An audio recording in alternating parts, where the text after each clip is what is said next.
Hey, it's Stu, and it has been a while. I'm gonna do basically a wrap-up video. I don't have incredibly collected thoughts, and I don't really have much editing time, so it's basically like a live but not live. And yeah,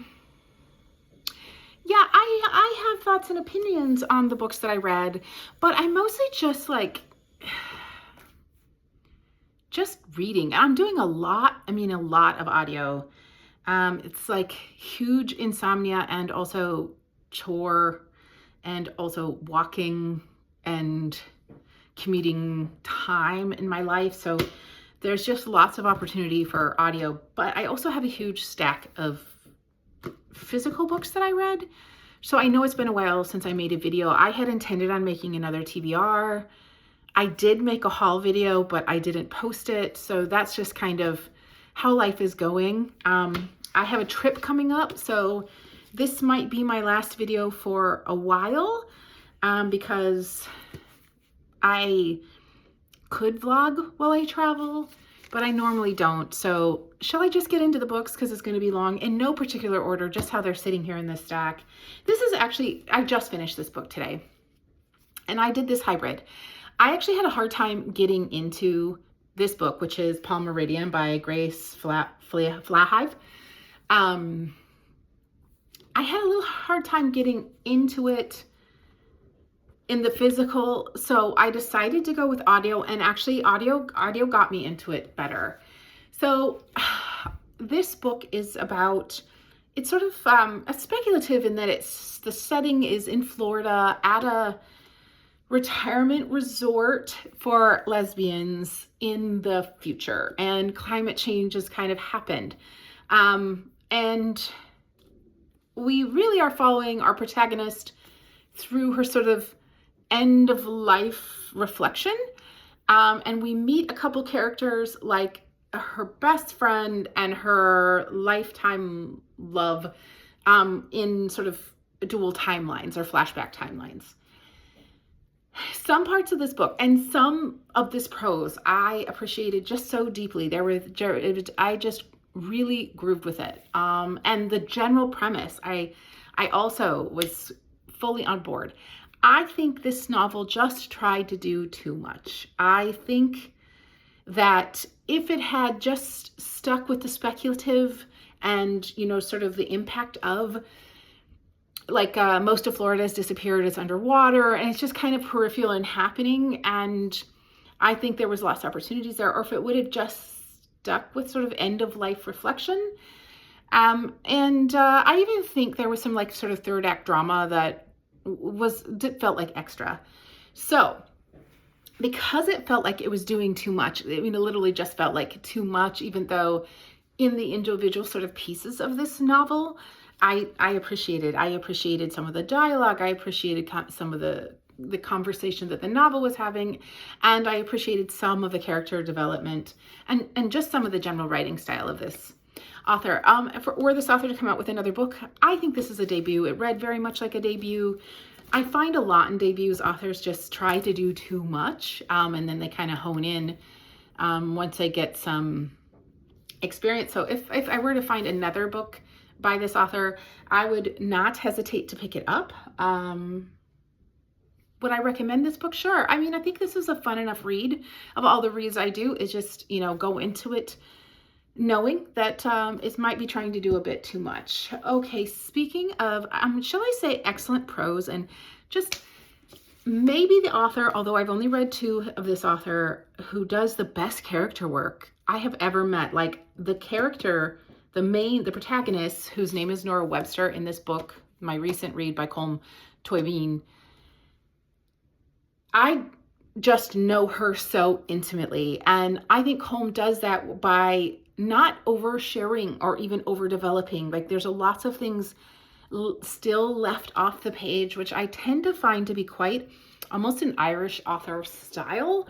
And there's a lot of just subtleties that build up into the whole picture that comes together so seamlessly and brilliantly. So this book is also sort of set in historical times. History is happening side, as it always is, but there's like the history of Ireland is happening outside of this character's life, and it's more sort of showing that, you know, history happen and people also have ordinary lives and hopes and dreams, and it's sort of like that small life inside of the big picture that I think Colm Tóibín did very well, but didn't try to like be didactic about teaching the history. It's going on, and it wasn't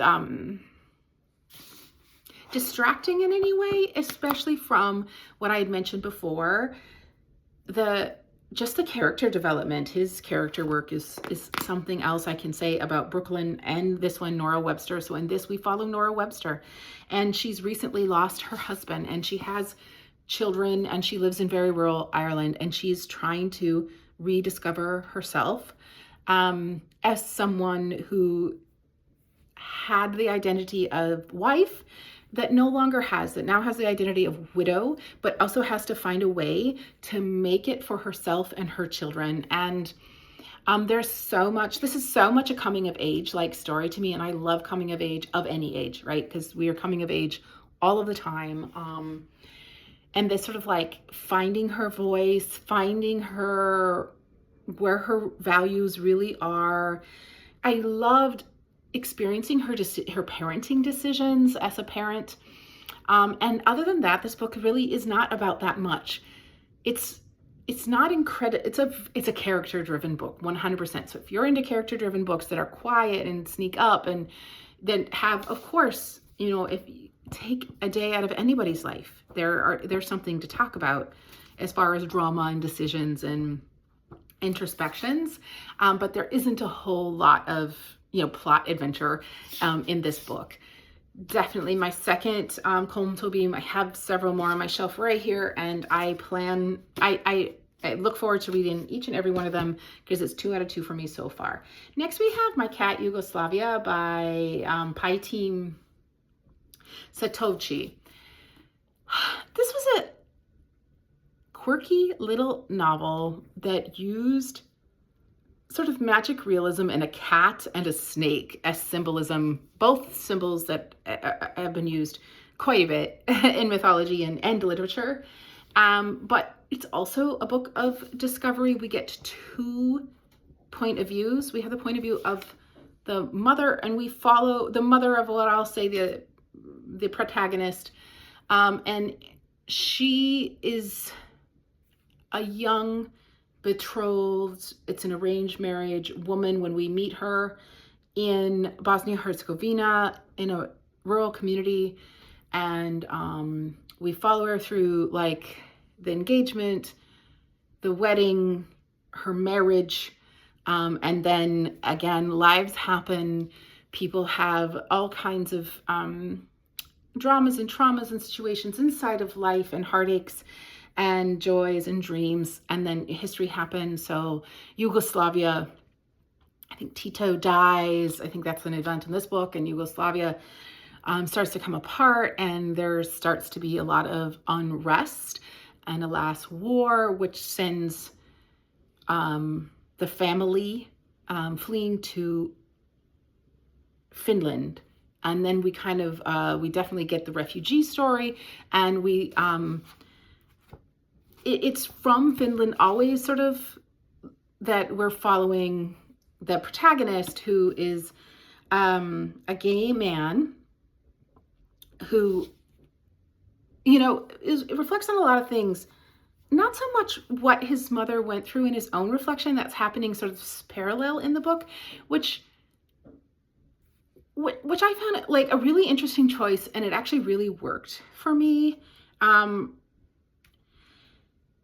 So this protagonist, he lives a pretty solitary life. He has a snake, and he has lovers that he, you know, just takes for granted, and, you know, asks them to leave right away, and doesn't really try to develop profound or incredibly intimate human relationships until he meets this cat at a gay bar, and the cat sort of serves us as like mentor or guide through his discovery. And we find out later when we're in the mom's POV that because the mom's father calls and says, your son came back to Bosnia and had this cat and was asking these kinds of questions. So he goes sort of on a quest of discovery, and then is able to find love.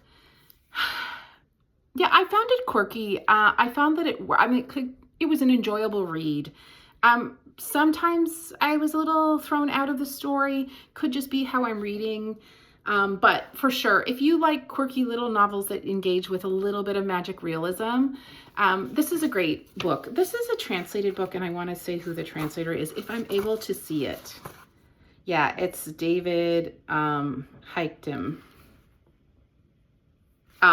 is the translator for this book from, I believe, the Finnish. Okay, next. This is a Appalachian eco-fantasy. This is Moth Eater by Linda H.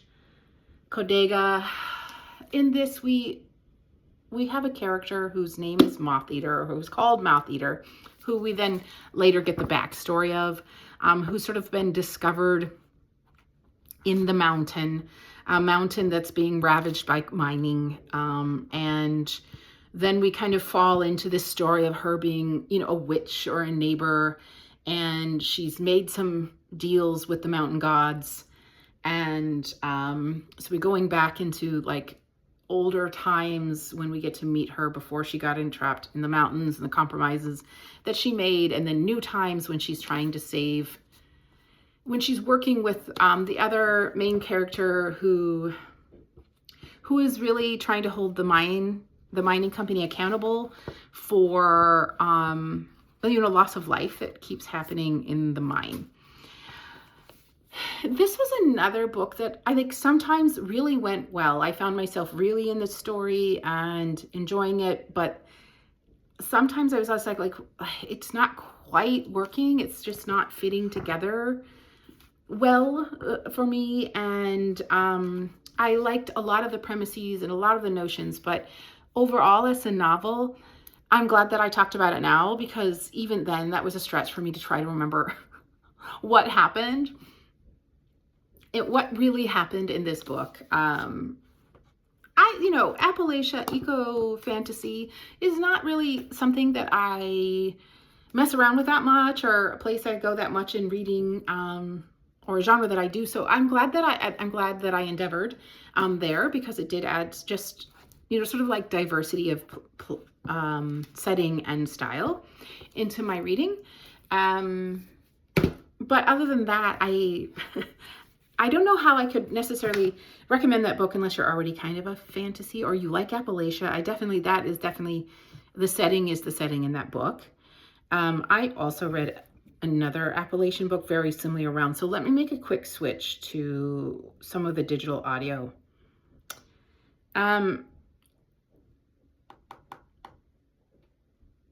I don't know if the last time I talked about Ariana Harwich's Die My Love, translated by Sarah Moses and Karolina Orlioff.